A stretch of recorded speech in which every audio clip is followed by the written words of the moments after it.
Okay, this is just a reminder na hindi pa tapos ang Immigration Canada at masasabi natin na talagang in these few months ay malaking pagbabago. Alam po natin yan. Malimit at madalas kong binabanggit sa mga usapin natin yan.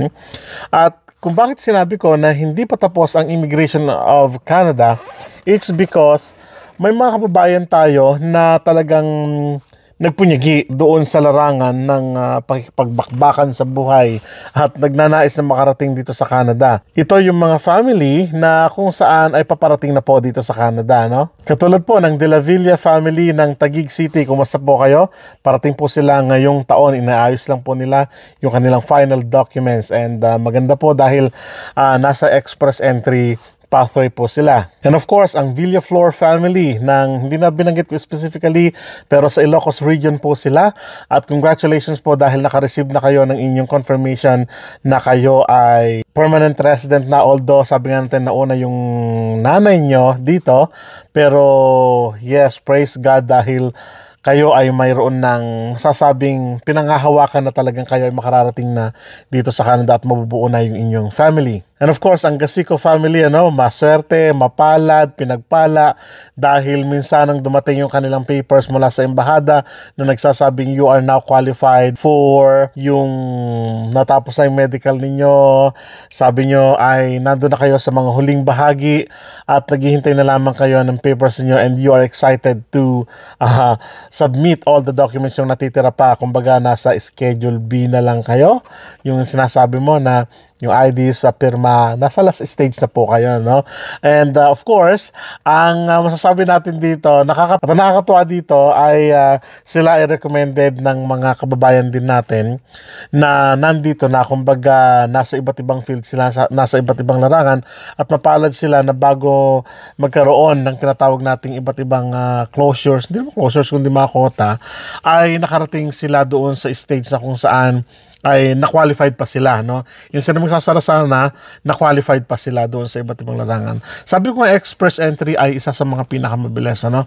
Pero, ang worry ng mga kababayan natin at ninyo mismo, nga tatlong family na darating ngayong taon, hopefully, yung huling pamilya na binanggit natin ay makuha na nila yung kanilang approval this year and makahabol kayo bago mag-close ang taong ito, no?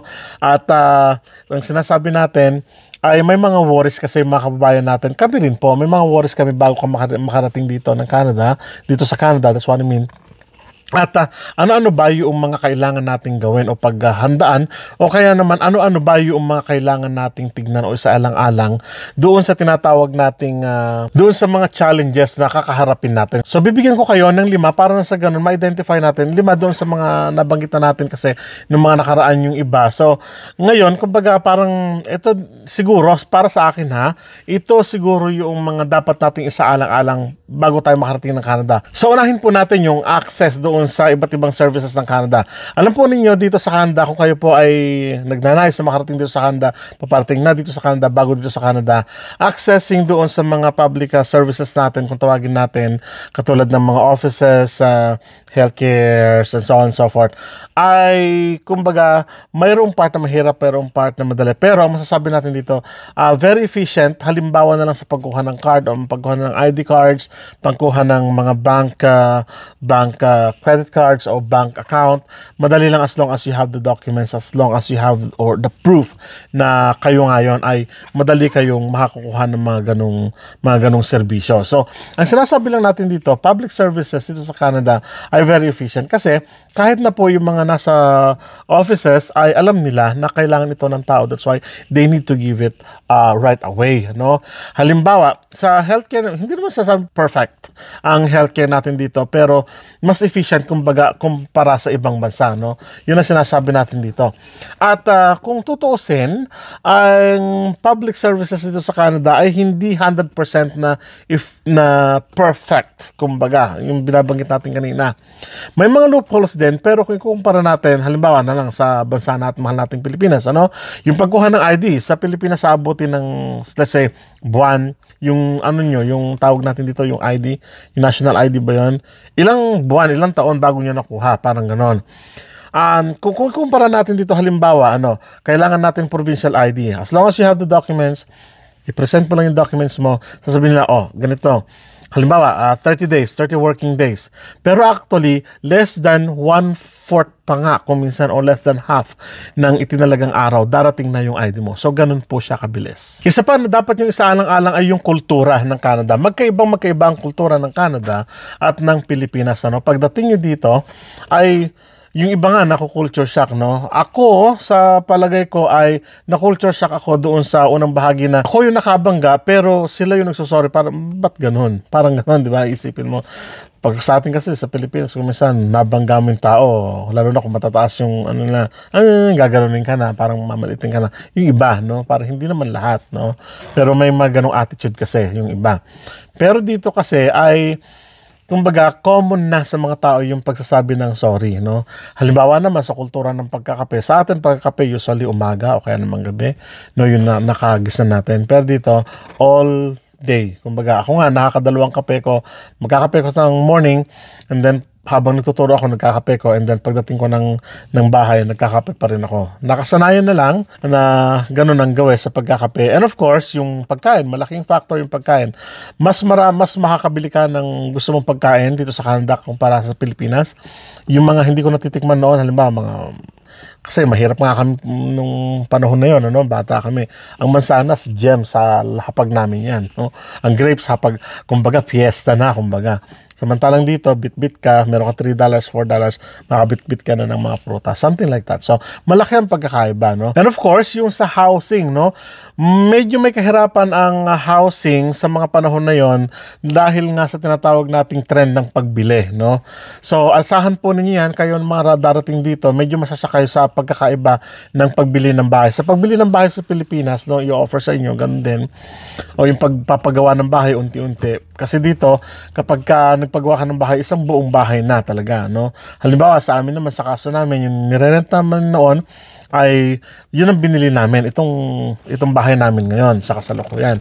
At ang kainaman dito kasi ay mayroong mga programa ang iba't ibang ahensya. Halimbawa, ang munisipyo may tinatawag na first time home buyer na kung saan pwede kang manghiram sa kanila ng pang-down mo at babayaran mo na lang sa munisipyo ng unti-unti, parang ganon.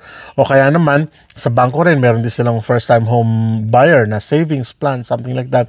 And then pautangin ka rin nila, something like that, So magiging mas madali, yung pagkuha ng bahay. Kaya nga lang, ang problema ngayon dito dahil sa ibinaba nila yung annual na interest ng bahay, medyo nagdagsaan naman yung mga tao, na magbili ng bahay. So ibig sabihin, kapag nagdagsaan, siyempre ako yung may bahay, patatasan ko ng presyo yung bahay. Instead na sabihin na natin 250,000, gagawin kong 260, 270, 80, hanggang sa kung sino yung makakaya o makabid na bumili ng bahay. So, halimbawa naman sa apartment naman, titignan yung credit check mo, i-credit check ka muna, yung iba hindi naman. And of course, kung kaya mong bayad, they will allow you to rent a house.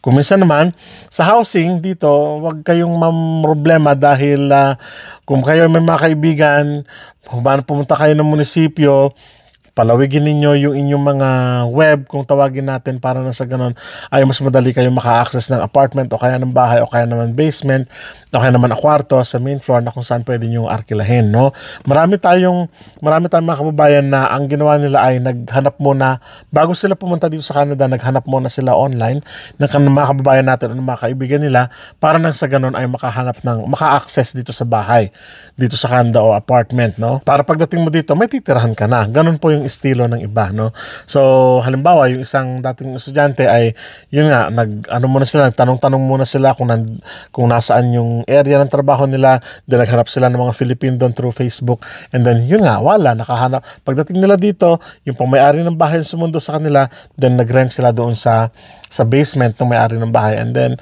yun na nga, nakakuha sila ng ng tirahan nila agad-agad. So, ganun po yung housing services. Kaya lang, sabi ko nga, kung bibili ka ng bahay, medyo talagang kailangang mag-save ng medyo malaki-laki para nang sa ganun ay makapag-down ka dun sa bahay na gusto gusto mong kunin, no? Kaya nga lang, sabi ko ngayon, may kahirapan, it's because of the supply and demand ng bahay. So, tatandaan po natin yon. Another na isa-alang-alang natin dito, pagdating natin dito, hindi agad natin makukuha yung gusto nating trabaho, no? Yung employment, kung tawagin natin, difficulties. Medyo may kahirapan, lalong-lalo na kung hindi umaakma yung qualifications mo or yung tatawag na sa curriculum vitae mo doon sa ina-applyan mo. Pero hindi nangangahulugan na mag-i-stop ka na doon. You have to find a way para makuha mo yung trabaho na yun. Pwede kang mag-recertification, pwede kang mag-aral uli, o kaya naman recommendation, pwede po yun. So those are the things na pwede ninyong gawin para nang sa ganun ay maka-access kayo doon sa trabaho. Or pumunta po kayo sa mga services ng munisipyo na kung saan tumutulong na makapaghanap ng trabaho para sa mga newcomers na katulad ko noon, tulungan po ako, sabi ko nga ng Regina services na kung saan sila ang naghanap ng trabaho para sa akin. O, diba? Ganda. Kaya din, pwede nyo rin gawin yon, no? Free naman yung services na yon at i-assess nila kayo kung meron kayong certification na gagawin pa. And of course, hindi natin pwedeng lampasan ito, yung tinatawag nating lengguwahe, barrier doon sa lengguwahe natin na ginagamit. Of course, mahusay tayo sa pagsasalita ng Ingles. Pero pagdating po natin dito, ang katotohanan yan, medyo shy type ang mga Filipino sa pakipagtalastasan. Although, kaya naman po natin makapagtalastasan sa pagsasalita ng Ingles, but it doesn't mean na pagdating natin dito, sabak agad. May mga taong gano'n, of course. Pero may mga tao rin na katulad ko na although English and Filipino ang ginagamit ko sa medium of instruction sa Philippines noon nung nagtuturo ako ng social sciences doon sa Pilipinas bilang guro. Ngayon dito, hindi ko may apply yung kumbaga ibang mga salita ko dahil hindi akma kumbaga ng mga unang bahagi, no. Pero ngayon syempre medyo ano na yung tenga mo ma-adapt mo na, kumbaga in term natin, mawiwidow mo na yung mga salita nila, and of course ay kayang-kaya mo na makipagtalastasan pagdating ng panahon, no? So yun yung mga ilan lamang, marami pang iba kayong may encounter ng mga difficulties, challenges, pero it doesn't mean na hihinto po kayo doon sa mga ganong challenges. Ito ay challenge lamang, no? So, ang kainaman dito, at least alam niyo, mag-research po kayo. Alam niyo na ito yung mga challenge, ito yung babanat ko dito, ito yung gagawin ko dito, ito yung paghahanda ko dito na gagawin, ito yung plano ko dito. So, all those things ay makatutulong po sa inyo sa pagpunta po ninyo dito sa Canada. Kahit nasa Pilipinas pala kayo or outside Canada, you can do it. Madidefeat niyo po yung battle and challenges na yun. So, sana po nakatulong yung vlog natin ngayong araw. At shoutout po sa mga families na nagnanais makarating dito sa Canada at paparating na po tulad ng family na binanggit natin, no? Sa nangangarap, paparating bago dito sa Canada. So maraming salamat at kita-kita po tayo sa mga susunod na vlog. Sa muli po, paalam!